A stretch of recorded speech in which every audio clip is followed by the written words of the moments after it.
Hello, everybody, and welcome to the Null Zone. And this is the TARDIS Zone. We're here to talk about Wild Blue Yonder. Wow, Wild Blue Yonder. That's what we're here for. So, as you've guessed, we started a little bit early because I'm on a tight schedule tonight, and I'm already under pressure, as it fucking is. Just put myself under more pressure. So if everybody that I have sent emails to that obviously is going to be joining me, we have the usual panelists because they're here, because they're legends.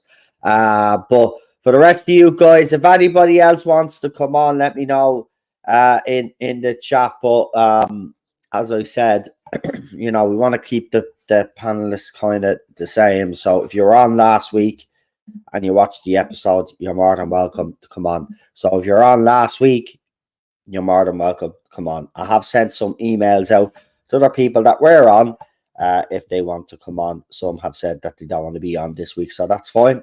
That's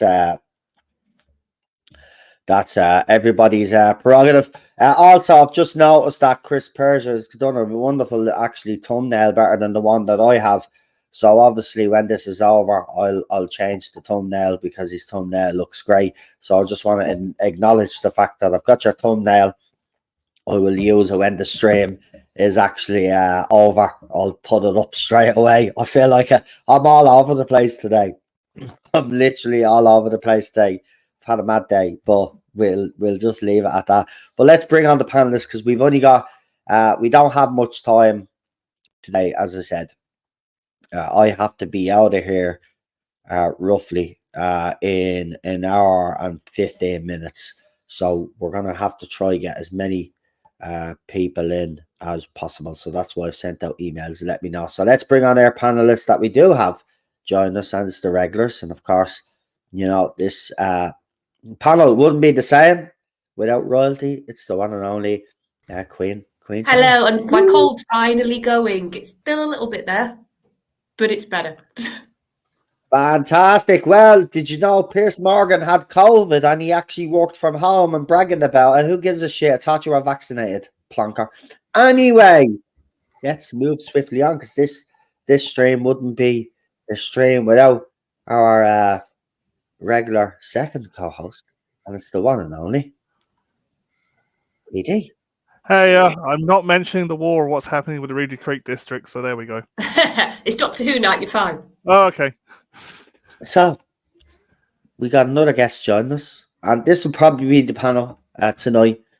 Keep it nice and simple. As I said, I have sent out emails. If those people want to check, sure, they all know who the usual suspects are. Check your emails. If you have one, come on. You're more than welcome to come on within the time that we have and give your opinion. But we do have someone else join us because, of course, they asked me and I made sure I sent an email. So it's the one and only Cinnamon Toast Crunch.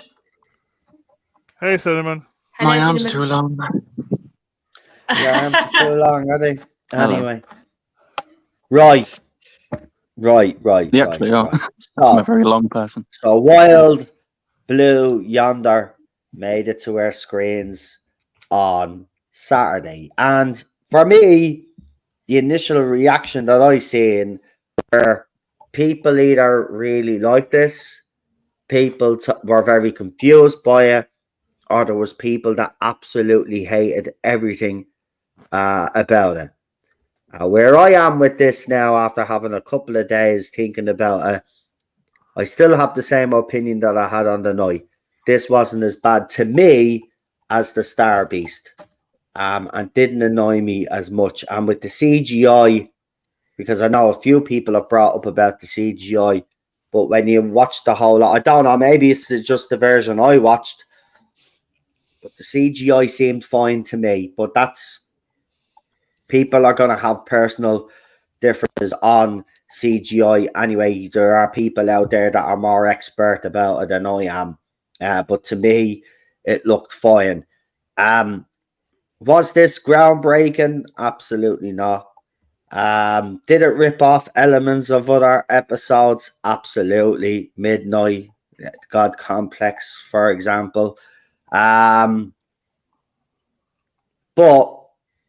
yeah, as I said, not as bad as the Star Beast. And let's be honest, you know, they did have the Isaac Newton thing, which we'll get into. But the woke level was down on this one, if that's the proper term. See, we have to have a woke meter. But the woke meter for this week's episode compared to last week's was low. But again, we said, right, if that happens, that's great. But then the writing has to shine through. And this is where I think he ultimately failed. It just wasn't. This just feels like RTD has just slapped an idea together. Yeah. And taken inspiration from other people's ideas as well. I come up with this. This does not feel like someone made the point, right? What episode? Which episode so far has alluded to the fact that this is a 60th story? None of them. Exactly. Yeah, exactly. So like I keep saying, it's a Series 4 celebration. I didn't hate this as much as most people did, but still, I did say it. There's just something off about these two episodes, especially the first one. But the second one, it wasn't as bad. I mean, the scenes between Donna and the Doctor, I did find interesting, until obviously they recognized the whole Flux situation, and then the reference to the Doctor being gay all of a sudden. I mean, we'll get into that. There are negatives, but the big joint hands were silly. Look, it was silly, but am I going to go crazy? Look, RTD has done more stuff silly, but I mean, the joint hands were. But they said it was weird, and weird was what we got. But listen, we'll do the negatives first, because I think there's quite more positives than there is negatives this week. Maybe it's just me, but we'll find out off the panel. But we will address the negatives. Obviously, the Sir Isaac Newton. I mean, at this stage, all I'll just say is this, right? I mean, are we really surprised now at this? I mean, we can complain and moan all we want about it. It's done. And now the actors come out and say, I called everybody racists. but you see, the thing about it is that people miss the point. No way, right? I never saw that. The fact of the matter is, right, you go through Isaac Newton's lineage. Show me where it says he was half Indian, half English. Yeah, well, he's the racist for taking the job. There you go. Nowhere. Well, and it's not just even that. He was a tiny, like, almost silly, non-important scene. It was just a sideshow. I mean, that whole scene with the TARDIS, even said it during the watch out, it was stupid. And that whole attempt at comedy, it wasn't funny. It was more cringe, more than that else. And he made Sir Isaac Newton look like a gobshite as well. Like, I mean, they didn't even do Sir Isaac Newton any credit. Like, they made him look like... Do you always notice male historical figures, though, lately, in all of these, like, woke shows, seem to be portrayed as idiots? We all know that. The thing with men, actually, it's the same with Dan from Flux. The silly white man who falls and can't get it right. Oh, let's have a laugh. Like, and what is it? What is it? It's not gravity anymore. It's Mavity. Mavity now. Yeah, it's Mavity now, because he couldn't even think, like, 2 seconds ago, that conversation happened, and he couldn't. A brainy man couldn't remember the word gravity. It comes from the word gravitas, for God's sake. So it's got to be gravity. And I got it mavity. I went, oh God, I lost Maybe it. half deaf. Yeah, And and there's no, the another. scene doesn't bother me. It's the fact that, look, this is what we're talking Gravitas. about, right? Well, there's a The plot scene, point with that, isn't there? the scene was a light-hearted scene, right? The person that was playing Sir Isaac Newton was not going to have much screen time. But yeah, RTD chose to use that particular scene to tick a box. This is why we give out. If you want to bring in a half English, half Indian actor, Yeah. well, then you need to be giving him better than just a fucking a minute scene where he's being taken the piss out of, right? And then at the end, does this whole thing with Mavity, like, to Yeah. make him look like an idiot. This is why we give out, Yeah, right? Because you start respecting the people that you are claiming that you want to represent, but you ain't doing it properly. It's done for cheap tricks and laughs, and that wasn't even a cheap trick or laugh. That was actually cringe. Yeah. And he was a Nepo hire from It's a Sin as well. So another one of. I don't mind him hiring other people from other shows that he's been on, but if you're going to hire them, then play. If they're half Indian, half English, then you get them to play a half Indian, half English character. If you want to fucking pander, right? That's how you do it. That's representation. That's how it's done, right? We hear all of this crap from the other side. Well, gay people have to play gay people, lesbians have to play lesbians, but you have no problem changing the doctor left, right, and fucking centre, though. These are all a bunch of hypocrites anyway. Yeah, but it's like, it's the thing as well. Isaac Newton, we know what he looks like. There's been plenty of portraits of other depictions of him. So he picked a really well-known historical figure that even I was on the Saturday I was on with Dan and Co. And this is just, I think this proves it perfectly. Sarah was watching it with her son, who's a teenager. Even he apparently looked at her without any prompt and said, "That's not Isaac Newton." Yeah. So even teenagers can look at that and go, "You're changing history."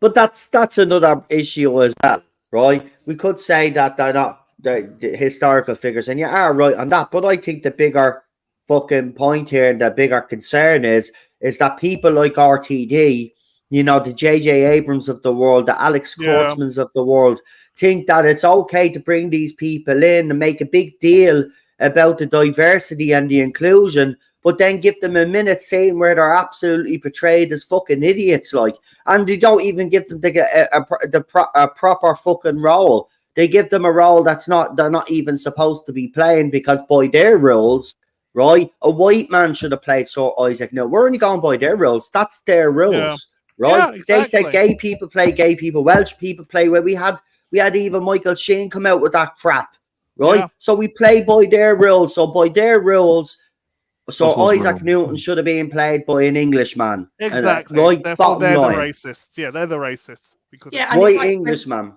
Briscoe's just said he could have picked, and what you're talking about, he could have picked so many historical figures from India, from that part of the world, which, let's be fair, we don't know a lot of that history because it's not naturally our history. You mean to tell me that RTD couldn't find some inventor from India? Are you telling me that the people in India, RTD, are stupid that they can't invent stuff? Well, just or didn't come up with theories, but it doesn't matter. But that's what I'm saying. Is that what he's trying to say, though? Because what message are you sending out here? Because you're not sending out the message that you think that you're all inclusive and diverse. People like us can see through this, and this is why we give out. Exactly. We don't give out because we don't want the representation. We want it done properly. See, the other side are fickle. They'll take they'll take the breadcrumbs at the table, right? But we're not going to take the breadcrumbs at the table. We demand that if you're going to bring characters in like that, you do them fucking justice, especially historical characters, right?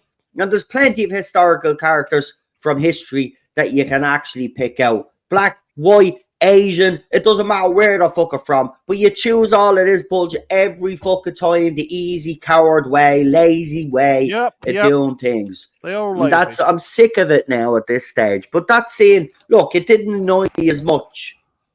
But when I saw the fallout for it, right, you know, these kids trying to defend it, Mr. TARDIS. Oh, by the way, let me tell you. The reaction to it was worse than the actual thing. Hold on. Mr. TARDIS, let me tell you. I'll let you get in, but Mr. TARDIS, right? So he put up a tweet and it went viral because Jeremy Vine, you know him, Jeremy Vine on Vine. His name, right? Jeremy Vine. So he retweeted his tweet or something, right? And then he goes back and says to him, he goes, yeah, if you ever need an expert on Doctor Who, give me a buzz. So I retweeted, right? And I tagged Jeremy and I says, yeah, if you're looking for an expert, if you're bringing him on, I says, give me a bell. I wouldn't mind coming on, right? He might avoid and let people think that I don't want to debate him. If Jeremy brings us on, I'll go on. I'll go on. Not a fucking bother. Expert on Doctor Who? You're no expert on Doctor Who because you're just as bad as all of these little sycophants in the fandom. You want to change the show that you apparently grew up to love. So, and your behavior in this fandom over the last few years, you're no expert. There are better experts in this bleeding fandom. I'm not even saying myself, but there are better experts in this fandom that could talk about the state of the show and what's going on with it. But you're clearly not the expert or the person that anybody should be talking about Doctor Who. Anyway, and there's another aspect of this. Go on. With this whole Isaac thing. The show cannot afford right now to be doing stupid moves like this. Yes. It cannot, it doesn't have the luxury. But I think he's doing it deliberately. I think he's doing it deliberately. Figures right now, but that does mean the show's safe. It's got a long way to go yet. No. I think he's doing it deliberately now. Yeah, I think he is. He is. So people tried to actually excuse the Sir Isaac Newton thing by saying that Disney was the one that forced it. How do you know Disney forced it? Have you got any proof for all those people that are actually claiming that? Where's your proof that Disney forced RTD to do that? Right? Because I tell you one thing, right? You all go and say that RTD was progressive back in the day, which you're absolutely right. I've always said he was. I had no problem with that because he wrote, I still believe he wrote some good stories, but some people out there now believe that I should go back and watch and they're not as good, but I don't know about that. But that's, people are entitled to their opinion. But there's no way that someone as progressive as RTD did not do that. Don't be using Disney as an excuse, right? Because it's very easy for us to point the finger at Disney, by the way. You know what I mean? And that's what he'll be banking on. That we blame Disney for all of this and he gets away with doing what he wants scot-free because everybody's focus is on Disney. The focus shouldn't be on Disney here. He's the one that did it. He's the showrunner, right? His studio, Bad Wolf Studios, went into partnership with Disney. He's the one that's running the show. Be under no illusion here. Any decision that's being made with all of this casting is down to him and his casting team. So his casting fucking person came out and had to defend the casting of Yasmin Finney. Right? Because of the backlash. And they say we cast people based off talent and all of this. Which I will say is a lie. Right, we know you don't cast. And I'm not saying Yasmin Finney is. I'm not saying that Yasmin Finney is not talented. Right, I'm not saying that. But don't con the audience by saying that that's what you look for first. You don't cast on talent anymore. That's not our top priority. That's his problem, though. No, he thinks we're fickle as he is. That's his big problem. That's his Achilles heel. And that's why it's all falling apart, because he thinks we're thicker, we're just going to take it like good little Tuvians, but it's not the case. Same as Star Trek. Same as Star Trek all over again. That's what it is. But look, we move on from the Sir Isaac thing because at the end of the day, though, we'll get into the other stuff now. That's just, I mean, as I said, it was toned down this week, but there were instances. But I want to get into this whole thing, and I think we should address it straight away, right? It's this whole notion that the doctor is gay. Now, I'm sorry, right? Don't care how this comes across, right? But you little sycophants need to get this through. Use our thick skulls once and for all. The doctor is asexual. That's it, right? The doctor isn't lesbian. The doctor isn't gay. The doctor isn't non-binary. Whatever the fuck pronouns you come out with, right? The doctor is asexual. The doctor had a granddaughter, right? Which meant that the doctor had a wife and kids. Okay? Now, if you just want to disrespect that whole side of the doctor's history, well then that's in my opinion, that's what that separates us from you guys. And why we're fans and you guys aren't fans. You would just toss that in the dustbin. Right? Now, obviously, granted, we'd never seen the doctor's wife or his family, but you know, with this well, yeah, fuck the second wife. Well, the first wife is the most important wife. Okay, so we never saw that wife. Right, that would have been an interesting thing to explore now with this multi-verse thing now. But something's going to happen on Saturday that's going to change the whole course of the history of the show. So stay tuned. But this, look, it's usually the reason why this show's in the state that it's in. I would just say, and I'll say it again as I said yesterday, Doctor Who isn't for everybody, and it's time that you all realize this. It's not for everybody. Okay? The problem with sci-fi is, over the last few years, it's been dumbed down for the masses, and it doesn't work. This isn't Buffy the Vampire Slayer. This isn't fucking Beverly Hills 90210 or Supernatural or any of these fucking teeny bopper fucking shows that you are all into. Right? Now, if you just want a show that's exclusively for gay, non-binary, fucking lesbian, fucking dinosaur, right? Go and fucking make one, right? Doctor Who is an established franchise. It hasn't, and I love the way they cherry pick canon. Listen, the one thing that is canon is that the Doctor is a man and the Doctor had a family, right? Because you keep saying all of this. Well, they're all giving about Sir Isaac Newton, but this is the very same that had a walking blob and walking fat and all. Not, see, totally missing the point though, because they're brain dead. You don't get that. They're different. They're different. They're characters that were created.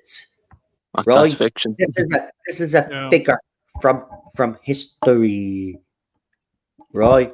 Anyway, back to the gay stuff. So the Doctor apparently is gay. David Tennant's Doctor apparently is gay because he says, "Is that the kind of man? Is that what I am now?"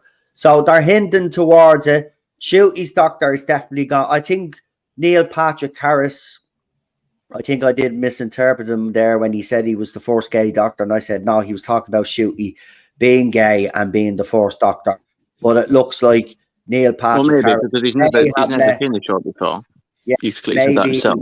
Neil Patrick Harris let the cat out of the bag months and months ago, and we never really took it serious. But it looks like Shooty. This is going one way. It's going one way. If the Doctor turns out to be gay, I have to ask this question. I can't believe I'm actually asking this. This shouldn't even be a question in Doctor Who, but however, I'll ask you first, Queen Charlotte. If the Doctor is gay, will it change your view on the show? Will you continue to watch the show? Do you think it'll make any difference at all? Or do you think if they push it, then that's when you might say, well, that's me gone? To me, it will all depend on the execution. I do not like the idea, like I'm the same with you. My favourite new Doctor from the new run is Matt, because you didn't have that romance angle. You didn't have all that sort of sex appeal, which you had with Tennant. You didn't have him snogging everybody every 5 minutes. And I love that. No, but he did. Well, he did get snogged quite a lot, Matt. And then he did marry the psychopath. But it wasn't like part of his Doctor's personality. No, it wasn't. You're right, because he always used to cringe when even River went any close to him. Or with Matt, everything almost came across as he's like an awkward teenager having a kiss. He didn't know how to deal with it. It wasn't actually, child who sees a parent. Actually, you're right, because it typifies that as the one where he goes into Amy's bedroom and she comes on to him, and then he actually gets Rory. He brings Rory into the TARDIS just to stop Amy from coming on to him, and then he jumps out of the birthday cake and then says, "Oh, this is." Yeah, but it shows as well how like non kind of human he was, because she was making hint after hint after hint after hint, and he still wasn't getting it. He was like, yeah. Oh no, he was so innocent. He was so innocent. His doctor was. That's what it was. That's what I love about that. So if he's just sort of, it's there, but it's not a massive like. I know, but still, why? But again, it goes back to the question, Charlotte. But why? What? But why? What's the point? What's the point? Because you can't get Captain Jack back. That's why. Here's the thing. I don't like the idea. I do not, because for me, I agree with you. The Doctor, if there's any hints towards romance, to me, it's been very clearly heterosexual. Whenever or asexual, they portrayed it, it's very clearly gone that way. So for me, there's been no real hint set from that one line now.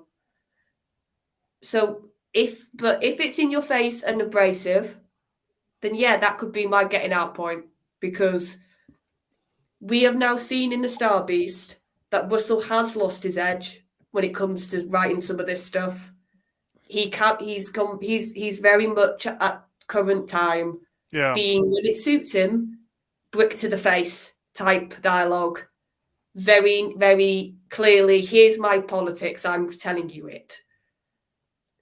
So if the Doctor becomes that with a possible gay doctor, then and that could be my point of saying, no, I've given you plenty of time, Russell, now. Because, like I said, Matt's my doctor, so this stuff doesn't interest me at the slightest bit. And if it's done for box ticking, or because, but it will be. That's the thing. If it was done properly, would I care? I wouldn't. I probably wouldn't fucking give a shit, right? But the thing about it is they won't do it properly. It'll be done for just the usual crap. They don't do it properly. Like, the kids don't understand. Listen, they don't understand anything. What does the old man know?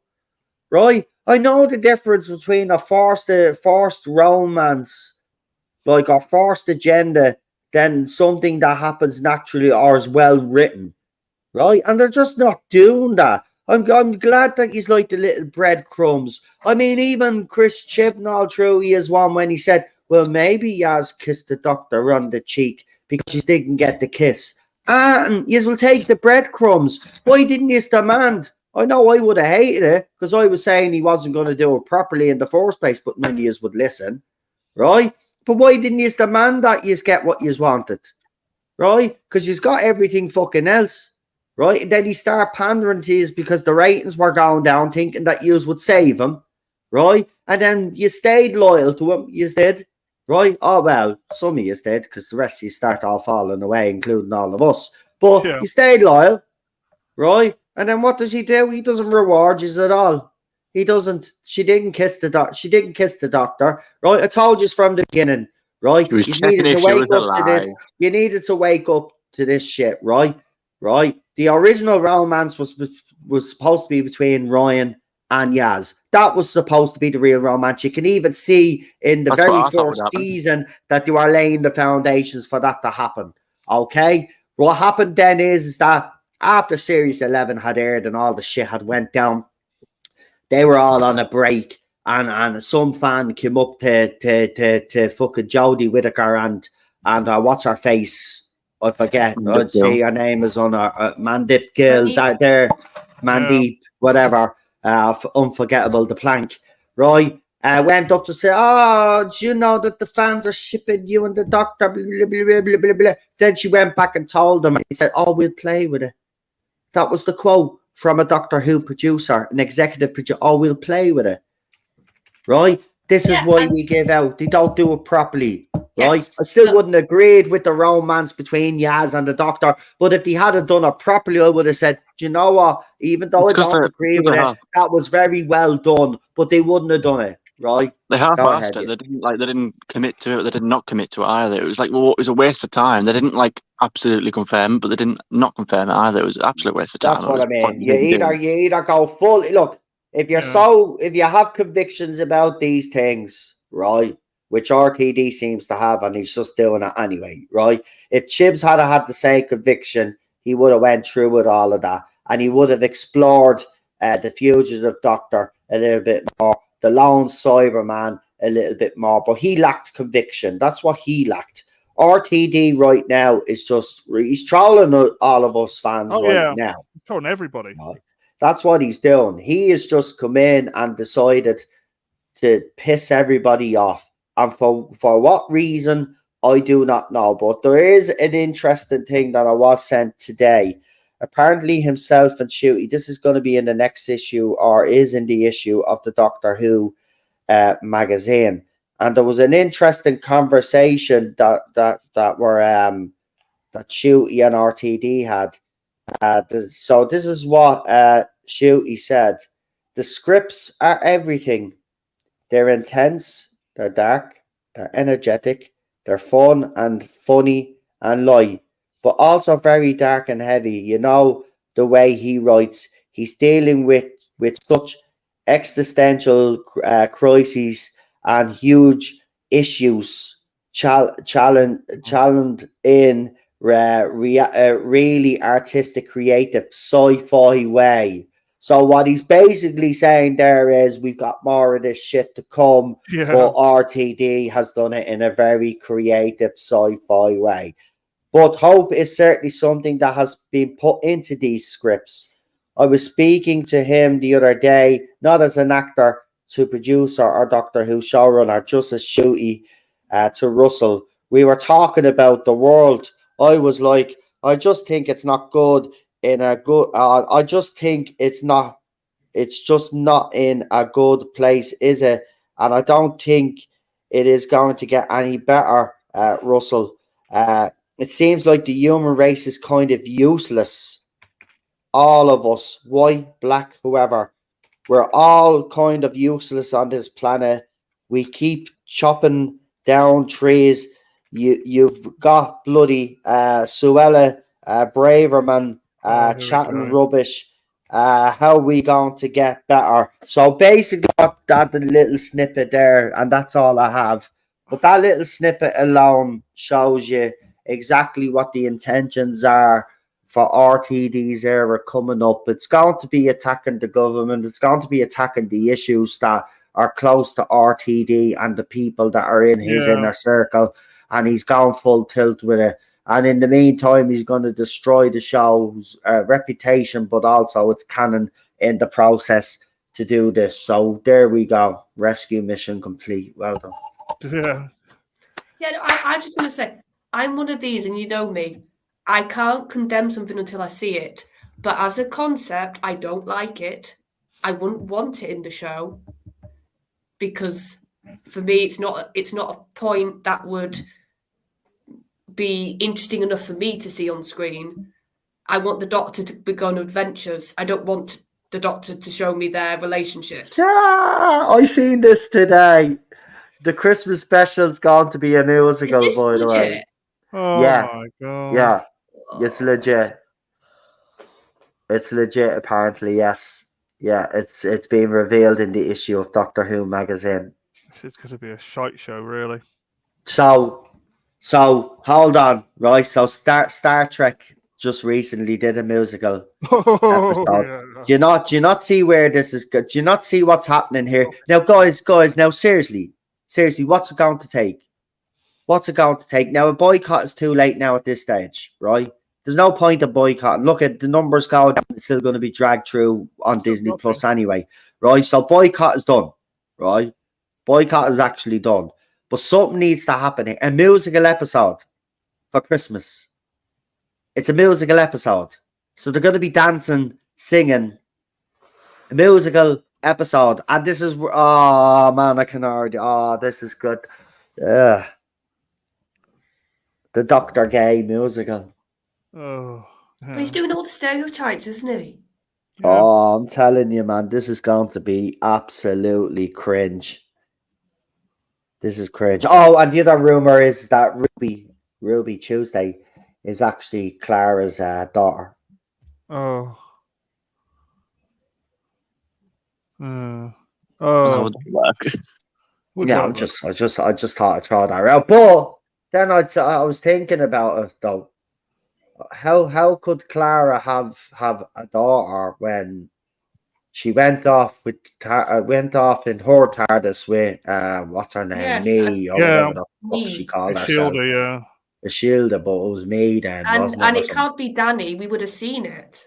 Yeah, and Danny Pink is dead. Clara's dead, isn't she? So I don't, but that's what the rumor. Yeah, well, that was the rumor that was going. I just seen that rumor, man. I mean, look, everything is possible now because think about it. Like, I mean, that it's in the Doctor Who magazine, so it is happening. So there you go, breaking news to people in the chat there. We are going to have a musical episode for Doctor Who's Christmas special. I will say this. It's something different.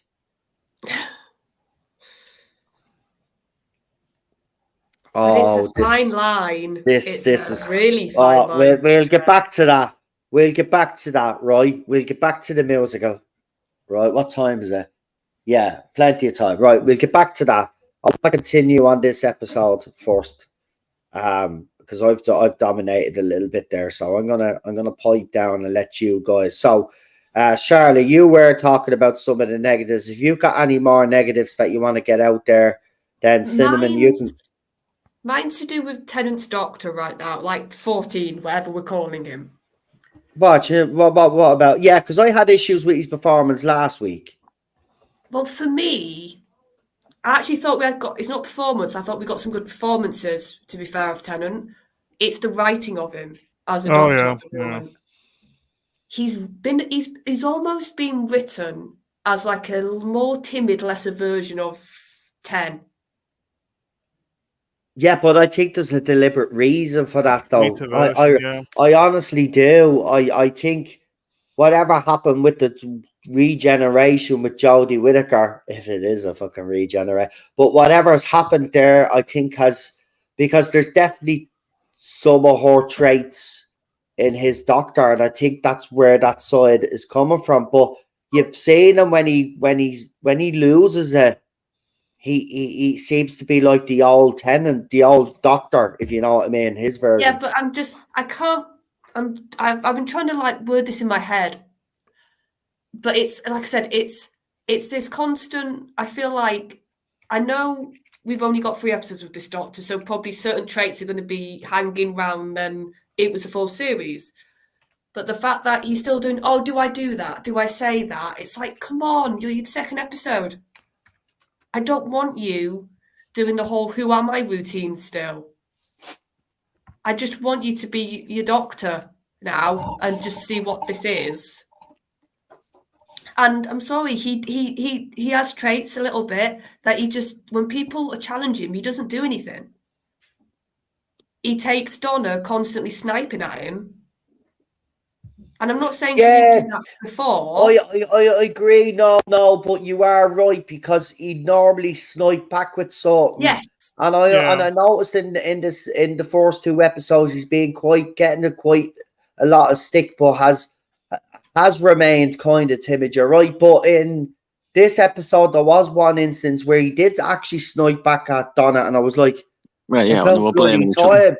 Yeah. And I was like, about bloody time, you know what I mean? But then it turned out it wasn't actually him; it was the double ganger, which we'll get into as well. So.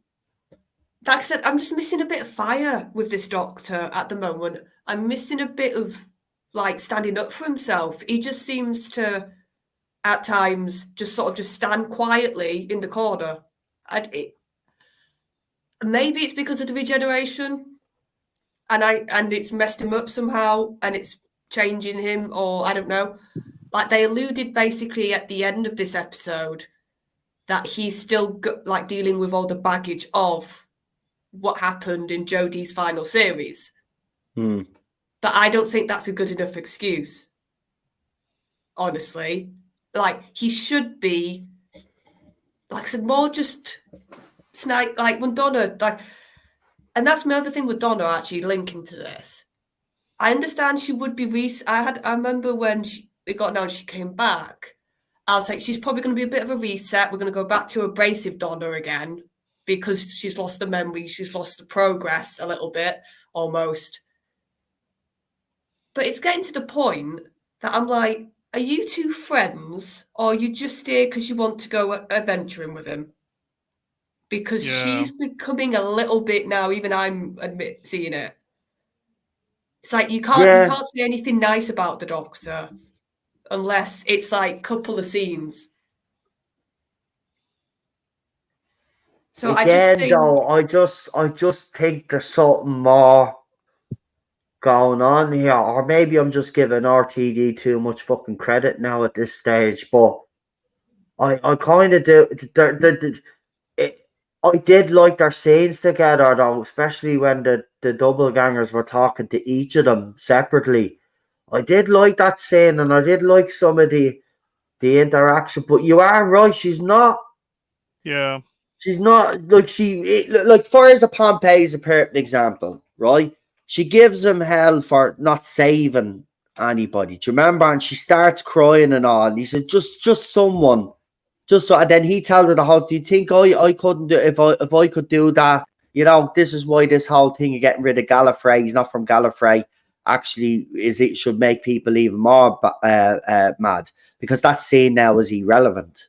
Yeah. Because he tells her, if I could go back and save my people, do you not think I wouldn't? Do you know what I mean? Do you remember that scene? He bursts out, but he does go back and save that family. You know what I mean? But yeah.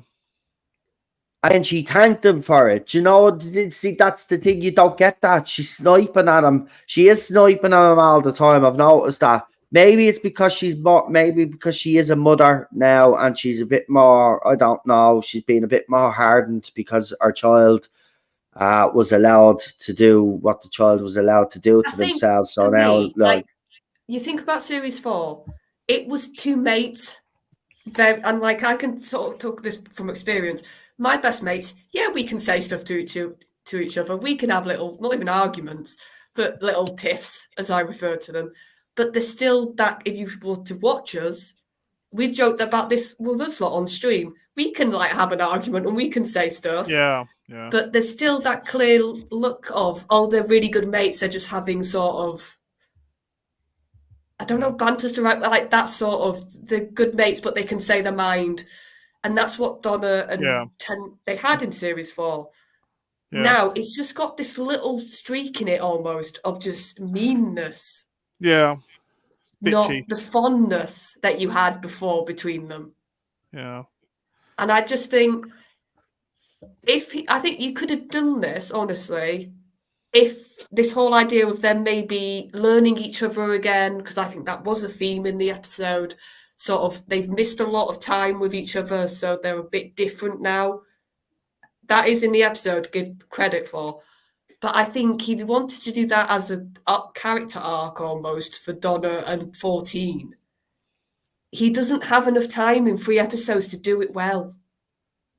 No, he needs more episodes to do this, and because next week he's going to have to wrap everything up. Or does he? So what we see, well, the Donna and 14 stuff he's going to have to. But does he? That's the whole point of this last episode. You may see David Tennant again. It may not be the end for David Tennant. It may not be the end for Paul McGann. It may not even be the end for the first Doctor. It may not be the end for all the Doctors, because if RTD is going to do what he's going to do, forget about what you know about the history of regeneration. There is no regeneration. The TARDIS made it all up, and they're all in their own little pocket universes. So they're going nowhere. David Tennant could pop back anytime in the spin-off. This is the whole point. There's actually have to be something leaked tonight, which looks like it's going to happen, because Shooty and David Tennant apparently are going to feature in a scene together, which means that David Tennant hasn't actually regenerated into Shooty. Well, how about this? Shooty has actually appeared. So TARDIS abducted him then. Well, you see, they did it in the first episode, the Star Beast. This was the whole point of the binary and non-binary thing. And this is what's going to happen, you see, with the Doctor now. Doctor's not going to regenerate anymore because the Doctor never regenerated in the first place. The TARDIS was the one that lied all along. So what you know about the history of the show is done. This is what I told you. This was Doctor Who for the next generation. So he's fixing it with a tactical nuclear weapon then, yeah. So basically what he's doing is putting every season in its own little pocket universe. So the William Hartnell is in his own little pocket universe. Troughton's in his own Pertwee all the way up, and that way then he can reinvent the show as many times as he fucking wants and do whatever the fuck he wants. And you know, you have to thank. There's only one person to actually thank for this, so you fans can all go and send him a lovely Christmas card. Chris Chibnall, he introduced the Timeless Children and all that bollocks and left the door open, and now RTD has come in and says, okay, fine, the show is already destroyed. Now I can actually recreate it in my own image, and that's exactly what he's going to do. So, as I said, boycotts. You know, time for boycotts. Should have happened after Series 11, but nobody would boycott with me. You know, it's too late now. You all have to sit back now as fans and just watch the show being destroyed week after week after week while these little sycophants wagging themselves all over the place, loving every single bit of it because you are all heartbroken, or some of you have left because of the abuse that you are going to get. But this is what's going to happen. We are being replaced. Our show is being replaced, and everything that we know about the show, its history, just like they do with actual history, they rewrite it for the modern age. So this is what's going to happen, or what's rumored to be happening. This is why you're getting all the cameos next week, because he's got to explain it all, and all the cameos will come in. And you know the way he said, "Yous will all be heartbroken." Well, yous will be heartbroken. There'll be galore. Oh, how can you be more high? Something that I thought Dan mentioned before, and I thought it was interesting because he said along the lines of, he basically mentioned like how we've fallen so like low in our expectations that even our predictions might be affected. The fact that because we expect the worst and we've seen the worst, that will just not automatically assume the worst. Like we'll come like seeing stuff like Donna's going to regenerate. Yeah, but hang on. I get what Dan's saying, and he is spot on. Not going to say anything bad about Dan, but Dan is spot on. But I will add a caveat to that, though. You know, we've been proven right time and time again, including Dan. He's been proven right time and time again when he's spoken about the show and the criticism. We've been proven right time and time again.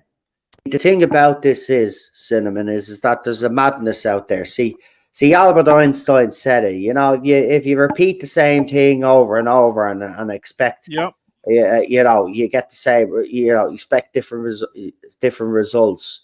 You know, that's a sign of madness, and this is what this is. Madness, right? It's madness. Yeah, right. Yeah, because they do it time and time again.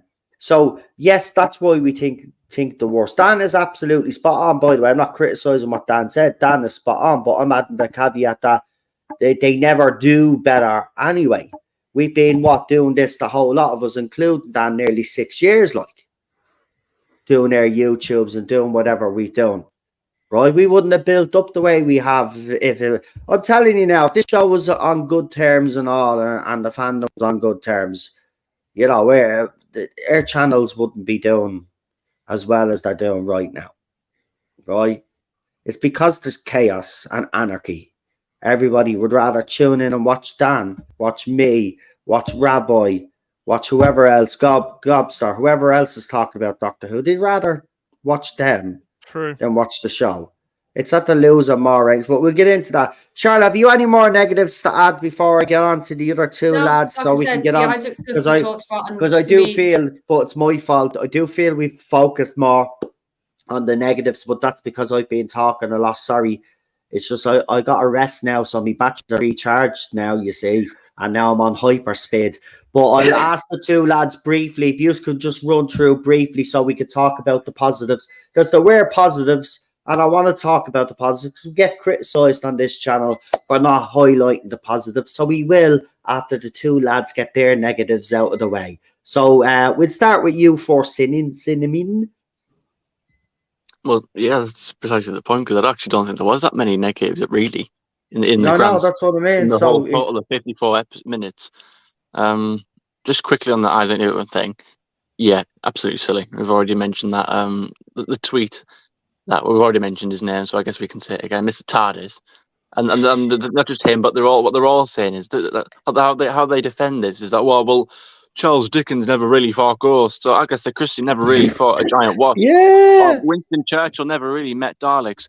Yeah, but like this is what they're all but getting missing wrong. the context. Winston Churchill. Yeah, exactly. Winston Churchill. What they're getting wrong is that, well, obviously they never met Daleks and the ghosts and giant wasps. That part was fiction. That's part of the show. The stuff that's actually written. By the way, who were they played by? They were played by actors and actresses that they should have been played by. Yes, Agatha Christie and all these, and Charles Dickens, not Charles Dickens, Shakespeare never met the Quillotine or Carrionite, that's it. Isaac Newton never met the Doctor, but in all of those portrayals, well, not Isaac Newton, but on all those other portrayals, like Churchill, Agatha Christie, Charles Dickens, Shakespeare, probably many others, they're all very, very, very well cast. You could look at Agatha Christie. Yeah, and Agatha Christie and the Unicorn and the Wasp. She looked like Agatha Christie. Yeah. They actually were cast very well, and they were actually portrayed very well. And the characters, not only were they portrayed very well, but they were essential part of that story. You could not take Agatha Christie out of that episode because she was part of that. Same with Charles. Well, probably you could maybe do it with Charles Dickens, but he was very important to that episode. So was Shakespeare. So he's got it right with the past. And then also another thing that Mega Geek also pointed out, I think he did on Twitter, he posted probably on Twitter or X. He compared the tellings of Wing Chiang, the character with the yellow face. He said, "Oh, how come that's a problem and this is not?" Because that's a very interesting. Yeah. How can they be outraged over that, but then not outraged over this? I'm sure they'll scrape the bottom of the barrel, try to come up with an excuse for that. But it's the same thing. Yeah, that's one actor who was a white guy supposed to be pretending to play a Chinese guy or a guy of Asian descent. So how is this different? How is it? This is well, that was up the time. They keep bringing that up as well. That classic episode, right? Look, the bottom line is there wasn't many Asian actors working in the UK, right? Yeah, that's the bottom line. Everyone knew that. Everybody knew that. It was busy. Okay, was it done because they were being racist? No, they weren't. Was busy. Right, but you like to think it's all racist because you haven't got a fucking brain. You have peanuts for brains, right? You can't see the difference. That's the difference. And I'm not talking about you young panelists on here because we know you have a brain. We're talking about all the other peanut butter, fucking brain dead, bloody so-called fans that we have in this fandom. That's the difference, okay? Right, we've moved on a lot as a society now where most countries are multicultural and multi-diverse and all of that. Whether that's a good thing or not, well, we see what's happening all around Europe, but that's for a different time and a different story. And we see in America as well. Different time, different place. But you know where I'm getting at, right? Difference, right? Well, anyway, Cinnamon, any more to add before we get on to PD so we can do the pause? Yeah. So yeah, that's just a whole bunch of nonsense. But as for the gay thing, I don't know. I read that differently. I don't know if it's just me, but I think Melina did it as well. I didn't. I read that as just him sort of because he's more human now, and that's how he's written. That's probably why he's so different. And the whole am I like that now? I think you're being optimistic about it, and I love that because I was still optimistic up until about 3 weeks before all of this dropped. I was still pretty much maybe a month. Well, maybe it's just when he says he's hot. I mean, I think David Tennant's hot. Does that mean when I want to have sex with him? No, but like it's just no. I got what you're saying. I just no, but Tennant's Doctor isn't that. That's the thing. It's Tennant's Doctor. You don't do that. Yeah, but I think the 10th Doctor. This is 14th Doctor. I know. I get. But that's I know. But that's just a kind of a cheap way of getting away with it by just renumbering them and set. You know what I mean? Do you get? Well, I get what you're saying, but I have noticed differences between them because he doesn't have that same fire as 10. He is a lot more human. He keeps checking himself, like he keeps surprising himself. Oh, do I think like that now? Or am I like this? He seems, Russell said in an interview that in an article that I read just recently that Shooty's doctor is going to be very human as well. And then you hear that word "very human." What's that entail, though? Because you can get an idea, can't you? But very human. But yeah. But apart from him apparently being, because that's the thing, everyone's quick to say he's gay, but I didn't see it like that. Maybe I am just optimistic, but I just read it differently. Well, it was only one line. Like, it was very and it's like, well, that doesn't mean, and even that's what I mean. It's like, oh, he's gay. Well, if anything, you could argue bisexual. Yeah, I know, but he didn't like women. Yeah, but this is the thing, right? Okay, you're probably right. Spot on, right? And Charlotte just said it there. Yeah, it's one line. Okay, it's one line. But the problem that we have is that these sycophants will latch on to that one line, focus on that one line, and then it becomes about that one line. And this is why the whole shipping with the Doctor and Yaz happened, because that's exactly what happened the last time. So be under no illusion, these fans, sycophants, they start talking about this on social media, in forums. RTD will address it. Of course he'll address it. He'll give them what they want, because he's giving them what they want right now. This is why, these are exactly, because these are the same fans when we watched Legends of the Sea Devil. They will watch, they do reactions, and they'll scream like mad because Jodie moved a couple of inches closer to Yaz or in front of her to protect her, and they'll scream like banshees. And it's like, they wonder why we question like their intent. Because I don't go around saying you're not a fan, but when that's the only thing you seem to care about, when you don't comment on the story and you're only in, this is why I hate shipping culture, because I noticed it because I was a part of it very briefly. It wasn't toxic, but it was part of. I saw what it happened. I saw what the cause of it happened, and I just see the rift it causes in fandoms of all sorts of video games. I see it all time and time again. It's the worst thing that can ever, because it brings so much toxicity, because it's impossible for it not to. But apart from, and this is the thing, if they had cut that episode out, we shouldn't have to say that, because this is the thing. I've noticed it as well. I saw this on Rabbi stream, I think he mentioned, and it's like this. Have you noticed how we all keep saying, oh, if you cut that out, it's actually all right episode. Well, we shouldn't have to cut it out, because when I watch Gridlock or Midnight or Waters of Mars, I don't have to cut anything out. You don't have to. You shouldn't have to excuse things. You shouldn't have to overlook things.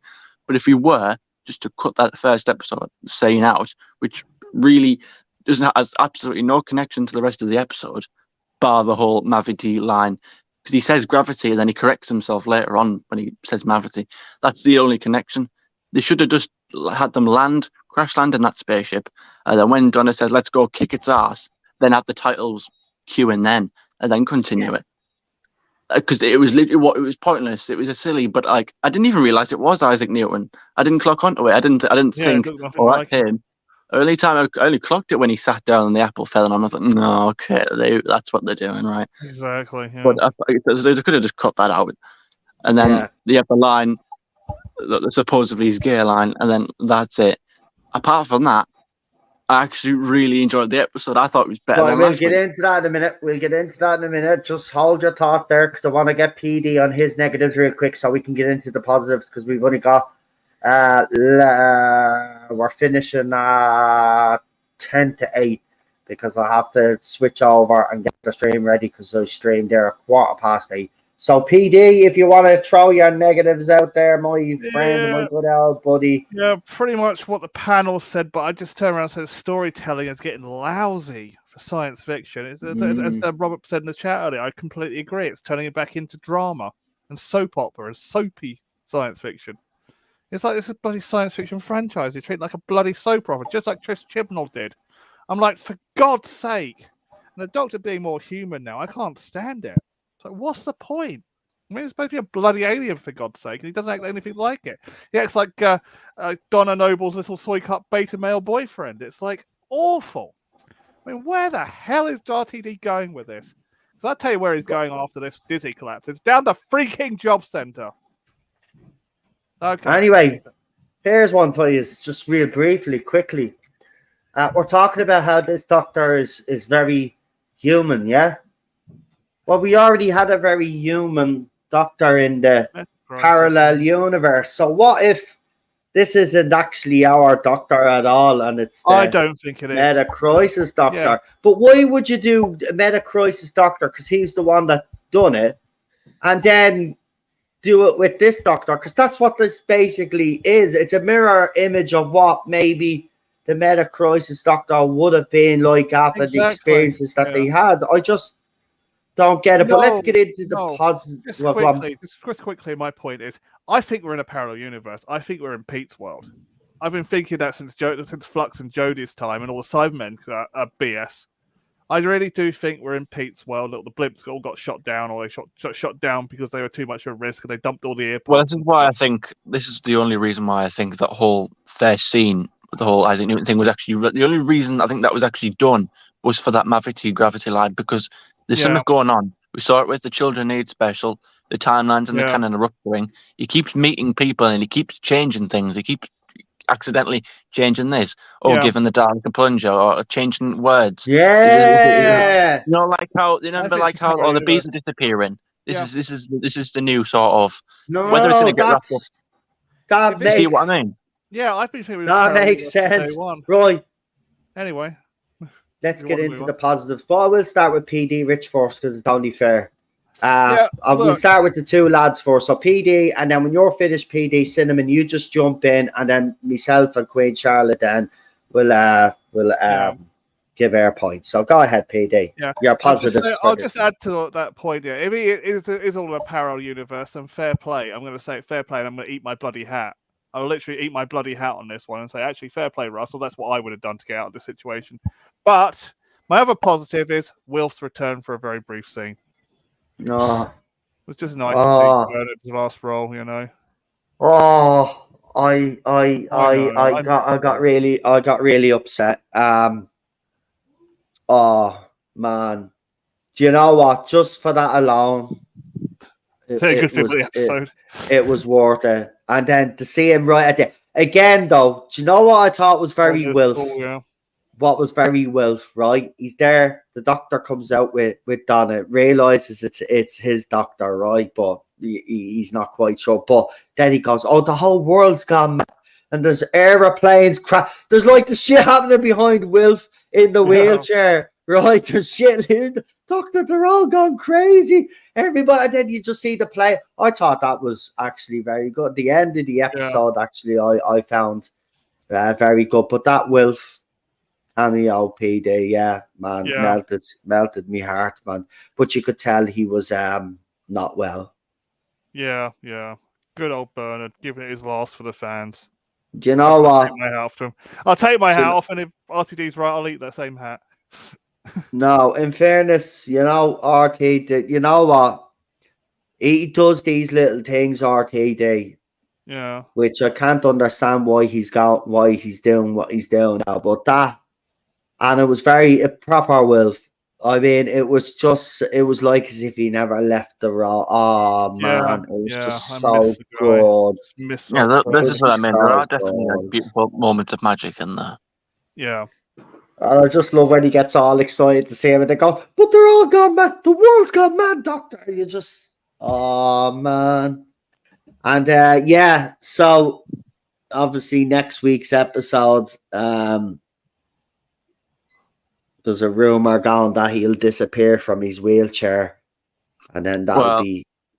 Well, he's already possibly, but Russell's already kind of confirmed on Instagram that he's safe. He's not going to be. They're not going to do it. They're not going to mess with that. Right, you better right. Well, do you know what, Russell? Lies. He said he ends up safe and sound. Apparently. Right. Well, Russell, do you know what? I might give you a stick for everything else right now, but. That's the right decision, man. You don't mess with Wilf. Yeah. No, seriously, you don't. That'd be the last stop for me, man. That'd be all out war. Then that's it. I'd be hyper focused. No, you don't do that. But that was lovely. Very well done. And I have to say, as soon as he came on the screen, I actually welled up. It just hit me straight away because I knew he wasn't here anymore. And it was a sweet little scene, even though there was shit happening. But there was a nice little moment there. And I have to say, the one time where Donna looks genuinely happy because the doctor is there giving Wilf a hug. Oh man, yeah. So that was one positive. PD, what else stood out for you, or was it just the cameo? It was just a cameo at the end. I thought the ending was good. It was just good to see Wilf again. But that was just like, the only part. I just thought the kind of story was very bland and very, tropey and just too drama-y. It's like, we wanted a really good adventure, but just like some abandoned spaceship with proverbial gangers. And that's what kind of annoyed me about it. It just takes me taking from other people's Doctor Who and putting it into his own again, like season 1 all over again. Just annoys me a bit. Cinnamon. Well, yeah, I'll sort of thingy on that because I want to try and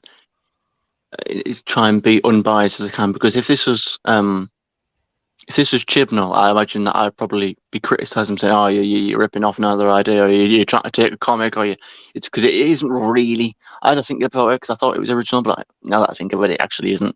I've described this episode as Doctor Who meets Event Horizon, Midnight meets Event Horizon, just purely because, well, the ship at the end of the universe, it's abandoned.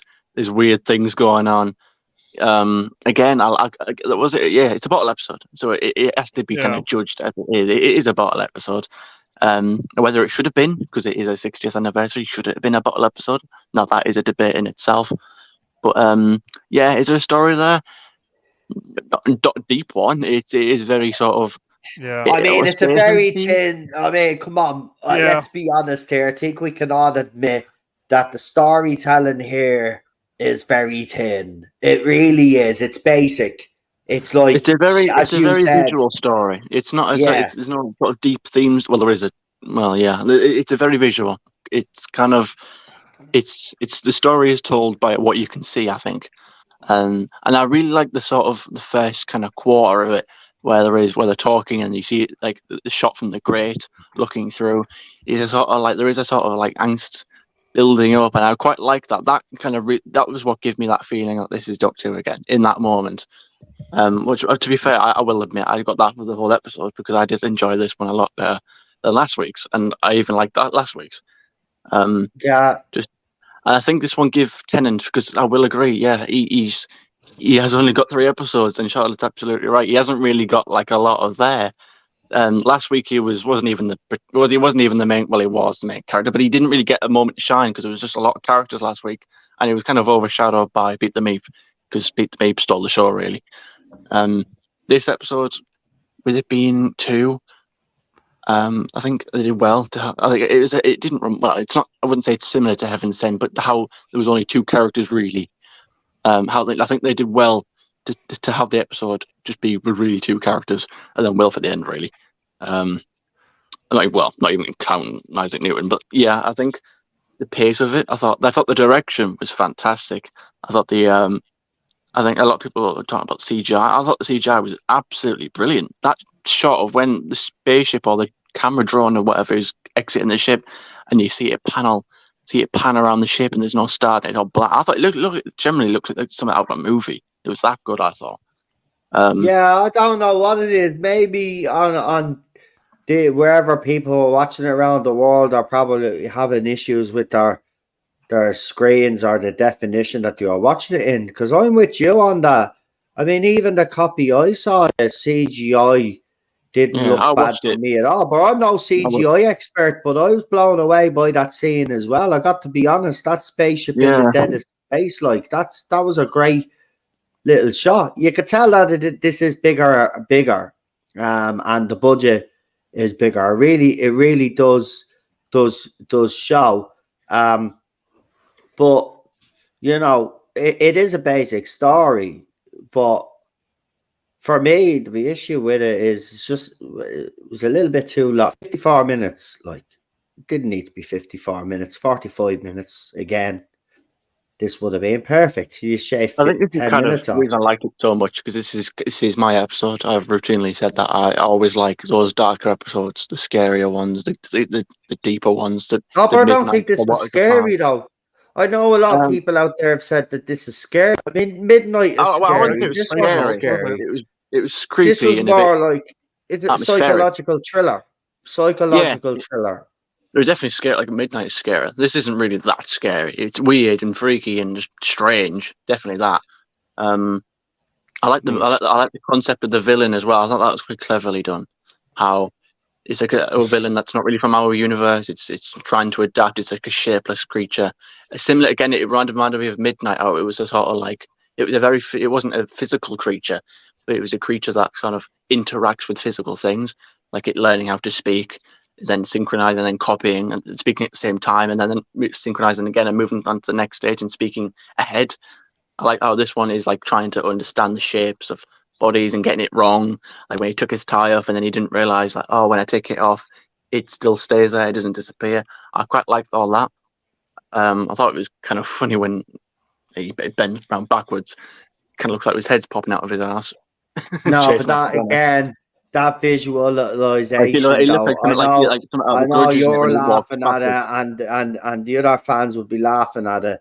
But the RTD again, they know what they're doing there with the head coming out, looking like it's coming out of the ass.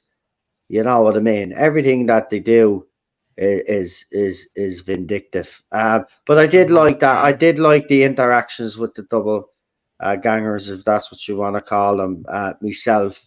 But again, there was a lot of unnecessary kind of fucking dialogue there that you could bloody scrapped. You know, I get it that like everything was slow because like they explained the reason why the captain got all of that.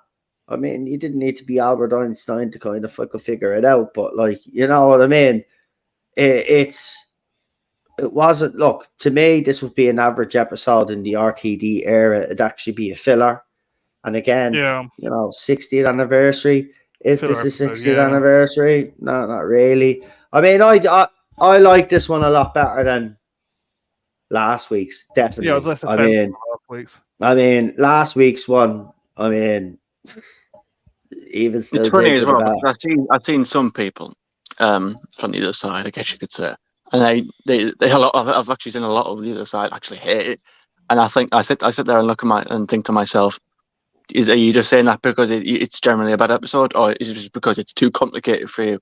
Because it's something like you just, because if it doesn't have anything massively, you know, gender driven in it, they can't latch onto it. Because if it's actually a somewhat normal Doctor Who episode, they don't like it. This is why we question them. I mean, I liked it. I mean, there wasn't really a lot of it that I didn't like. Again, the race swap, which it is what it is. It's not.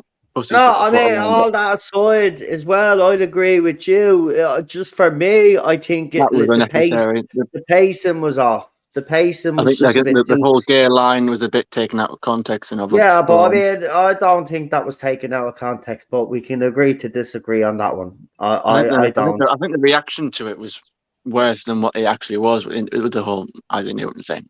I think the actual, I looked at it and I sort of kind of rolled my eyes. But I kind of moved on. I didn't sit and mourn to myself. I just but again, this is why the fact that people defended it is what it's made it worse. This is why we have sycophants in the fandom. This shouldn't be defended. The Doctor isn't gay. I don't want to throw away line. The Doctor shouldn't be making throwaway lines about being gay because he ain't gay. Simple as that. And if people can't handle that, then Doctor Who isn't for them. This is what I said. Doctor Who is not for the masses. Doctor Who is for people that like sci-fi and enjoy sci-fi. And that's the bottom line. This show is getting dumbed down.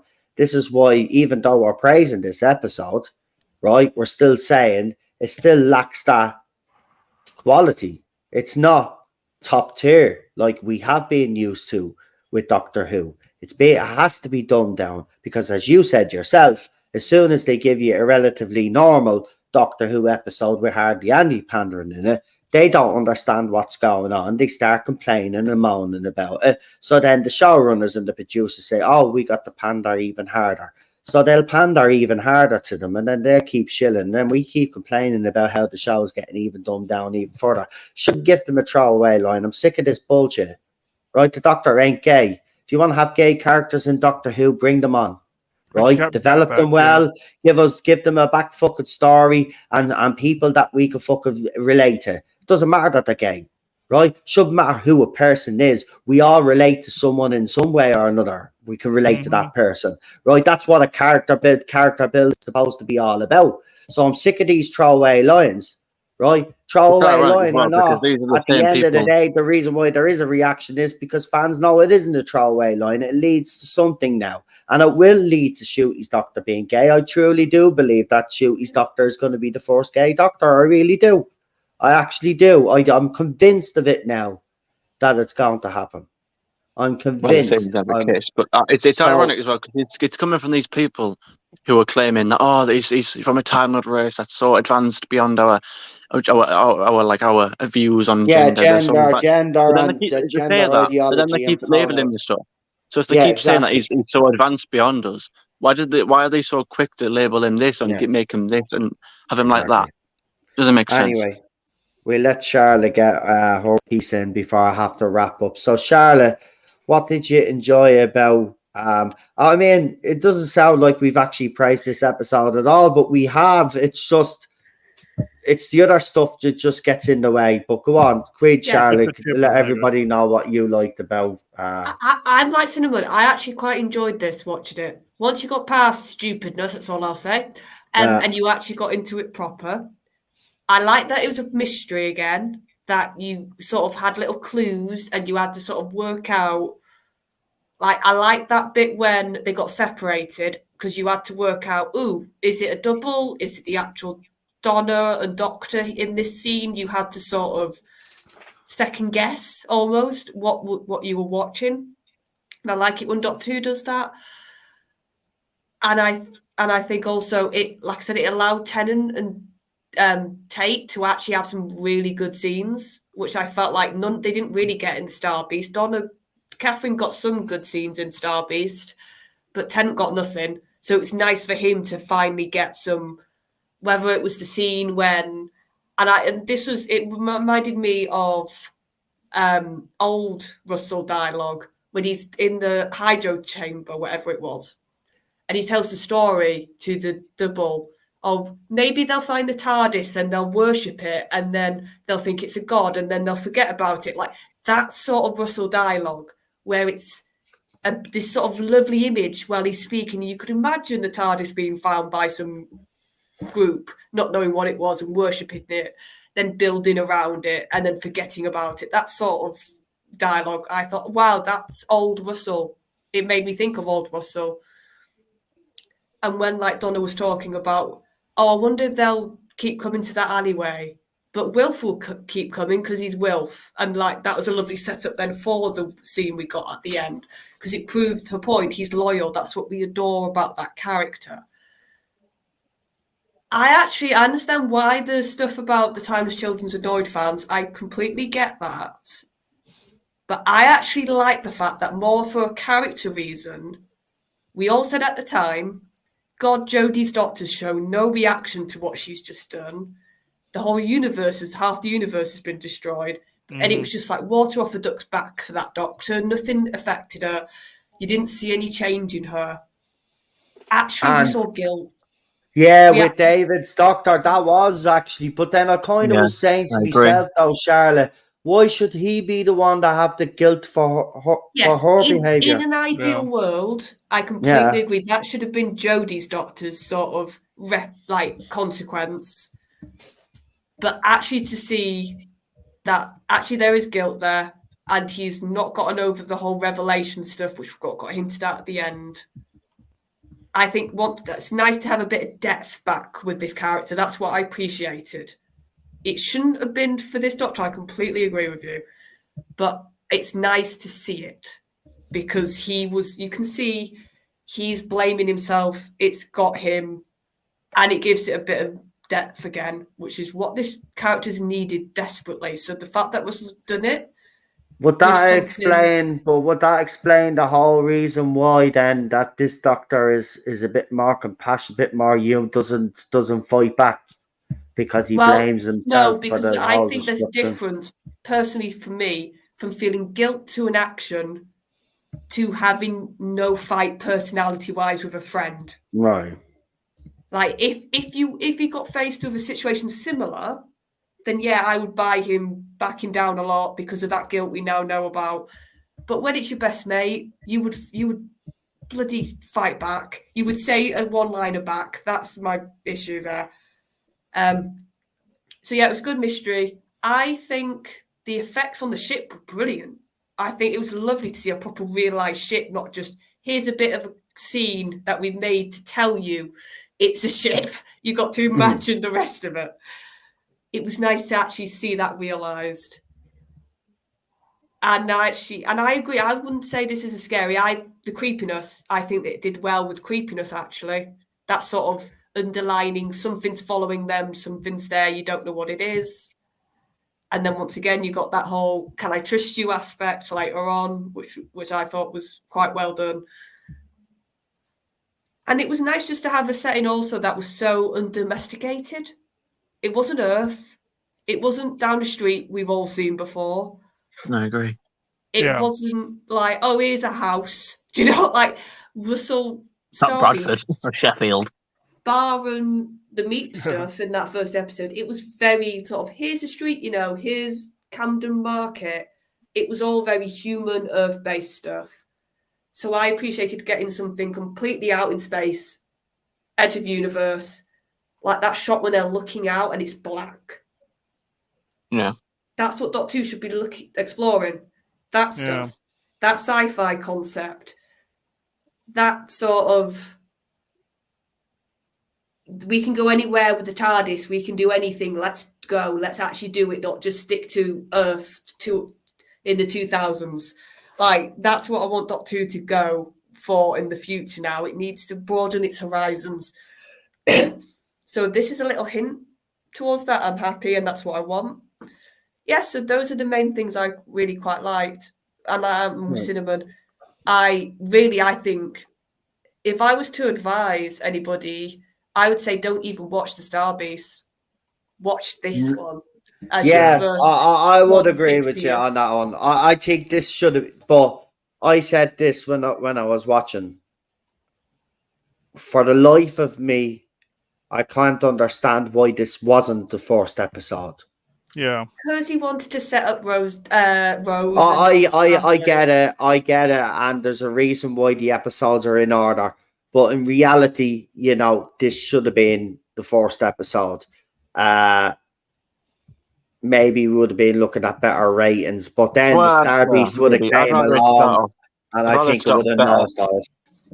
I'd rather start off worse and get better than worse and better and get worse.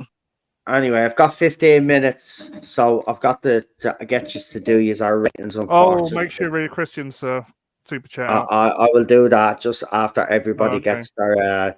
I want to get everything done first, so I'll have to go back to it. How do you feel? Basically, we spoke about it last week, but we're not happy with it. But I will be live for next week's this week's episode. I will be watching it live, so come and join. Yeah, Glenn, I had a whole rant about how I don't like it, so that is in the last one. Yeah, so we will talk about it in the very last panel that we'll have on this until the Christmas special, of course, which now is confirmed as a musical episode, which I mean, don't get me wrong, right? Can I just say I love musicals. I love musicals like The Sound of Music, and stuff like that. I even like the movie Dirty Dancing and shit like that, right? But I love My Fair Lady. I love fucking Oliver. The musical. I love all of them, right? I grew up with musicals, right? But the idea of the Doctor Who musical. Yeah. Okay, everyone has to. Anyway. Woo! We'll be back next week for our panel for the last episode, which is going to be a shitstorm, but it's going to be great. Anyway, let's do our ratings because I have to go. Cinnamon, you know I have a match now. You're a football fan. You can't be talking anymore now. You know I have to go. Yeah. You're doing this deliberately because you're a fucking Middlesbrough fan and I'm a Man United fan. Stop it now. Right. Give me your rating. Out of 10. I think I give the last one a 7. I'll probably give this one maybe about an 8. Okay. PD. Well, the I last can't one remember was about 3 for me. So, this one's probably going to be about a 5. It was just Okay, well, but it's an improvement. It's an improvement. Yeah. Shame the ratings fell. Yeah. I forget what I gave mine last week. I'll probably have to go back, but people will probably correct me. But Charlotte, what do you want to give this week's one first? I think I was trying to remember. I think I gave Starby 6, so I enjoyed this a lot more. But I had to knock a point off for Newton and a point off for this dynamic. I'm starting to really not like it now with Donna and 14. So I'll give it an 8. Right. I think I gave a, what was it, 4, 5, well, or you 5, gave 5, 5? You meant to give it a 5, and then you were bullied at giving it a 4. Yeah, but then I stuck with me point. So what did I give it? 5, and think in the end 5. eventually. Right. Well, this was an improvement. Yeah, so I'm going to give it. So I'm going to give it. Yeah, I know it's still an anniversary year, but I'm not going to take that into account because it's irrelevant now at this fucking stage. But for this episode, I'm going to give it a 7. 7. I think that's been pretty okay with that. 7. But next week's is going to be a minus 100. So, he's got a good, just hang on for a minute. Well, I'm the most terrified for this one than I am for probably anything because of all these rumors about this whole bioregeneration thing. Like, he's going to grow out of Tennant's doctor, and then they're going to have 2 doctors, and they're going to have him make a wish, and then the toy maker's going to be like, but you're cheating, there's 2 of you, you can't play the game. Like, yeah, there's 2 of us now, we'll beat you, and then they beat him, and then, like, they make a wish, and then, like, Shooty wishes to have a TARDIS, then he goes off in his TARDIS. But then why is Shooty's TARDIS, if he does wish for a new TARDIS, why is that the exact same model as the new one they've got? No, I know, mate. Listen, RTD just needs to bleed and just show a book. Has everybody got their rating? Yeah, we did our ratings. PD did he? Yeah, everybody's done their ratings. Right, I really have to push. See, Cinnamon is doing it again, and I'm not going to be friends with Cinnamon if he keeps doing that. I'm going to mess with Cinnamon. Anyway, can you do your channel shout out next, please? Randomly shoving them into the chat. Yeah, I know you are. I can see that you're shoving them into the chat there. How dare you? You put them in. You have to put them in delicately there now, right? Yeah, they get some fragile individuals in there. You treat them with care there now. Aww. Anyway, we'll start with Queen Charlotte. So Queen Charlotte, let everybody know what is coming up. Yep, so tomorrow we've got our normal Thursday Type 40 Live, which I'm guessing we'll be doing ratings talk as we did last week. And I don't know if we're touching rumours or if it's just news stuff. And then Dan will be live and but I won't be live on Saturday because I'm going to a panto this weekend. Yay! Oh, no, you're not. Yes, I am. Behind you. Yeah, well, let's Dennis. I'm looking forward to it. So you won't catch me Saturday night with Type 40, but you will catch me with Noel on the Wednesday following and on the Thursday then again. So catch me Type 40 and catch me here and Daniel when we want to do streams together and other things we've sort of roughly talking about at the moment. That's it. Now we hand you over to the one and only Cinnamon Toast Crunch. I'll keep this brief then, shall I? Yes. Yeah, you rebranded my Twitter. It's the same Twitter. I haven't created a new one. I just changed it to Cinnamon Toast Crunch so everyone actually knows who they're talking to. And you can see it in the link there. Fantastic. And PT is going to give you a whole big list, but he's going to do the fastest that he's ever done it. And then I'm going to do the fastest goodbye ever on record. Let's see if I can actually stick to it. So, PD, go ahead. Bang. Rabbi, everyone else. Go see everyone else. I'm going to put Sadako in the chat. I'm going to go see his. He's doing some really good stuff lately. Okay, all done. Bing bang bosh. Thank you. Now, I will wrap up by saying what day is it today because I've lost control.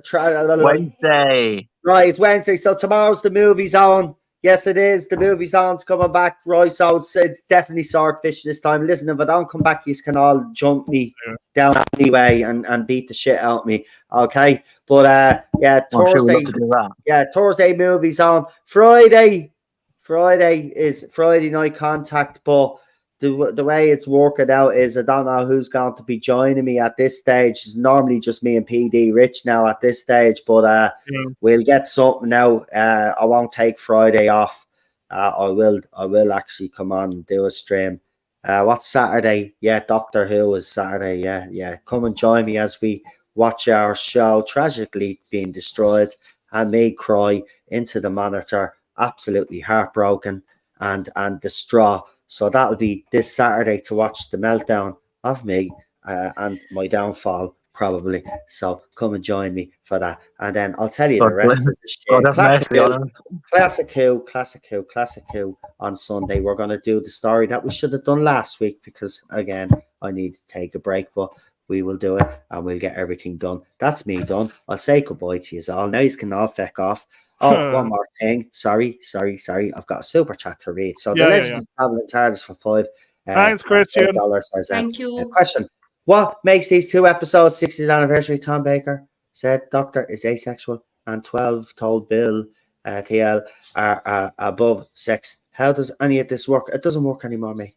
Doesn't work anymore. There is no logic. Up is down and down is up. And by the way, you're absolutely right. You were the one that actually said that this didn't feel like a 60th. You were the one that said it. You're absolutely spot on, my friend.